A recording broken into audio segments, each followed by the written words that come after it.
The Mike Hosking Breakfast, 6 to 9 weekdays on Newstalk ZB. G'day there, we have our first agree to disagree clause of this new coalition. First point to make, what a mature thing it looks like, eh? New Zealand First has invoked the clause, which is probably not the surprise. If any party was going to invoke a clause like that, it would be New Zealand First. The surprises in previous coalitions would have been described, of course, as cracks are forming in the government, angst would grow, headlines would increase in frequency, and yet in 2024, if it is as it seems, it's a clause, they invoke it, we move on.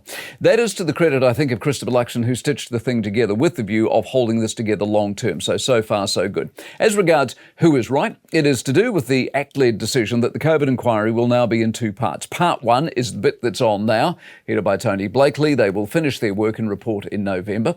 Then we get part two, new chair, new commissioners, wider terms of reference. Now, if Brooke van Velden argues it's worth keeping the current inquiry because they are underway and stopping it would be wasteful, I have actually an element of sympathy with that thinking. Although a jack-up from Labor, it will elicit some things that are of value. But as much sympathy as I have for the wastage argument, or perhaps indeed the importance of an inquiry of this stature, I have more sympathy for New Zealand First, who on this question are more right, I think, than actors. Blakely should never have been appointed, and the terms of reference are a joke. It was classic Labor, stack the deck and pretend it's a proper game.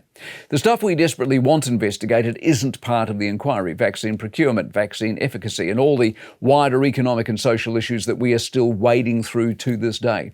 Personally, I'd like to see people called and compelled to turn up, but that's wishful thinking. The other bit is the second part won't report back until 2026, election year. COVID started in 2019 and the report is due 7 years later. That's not pace or progress.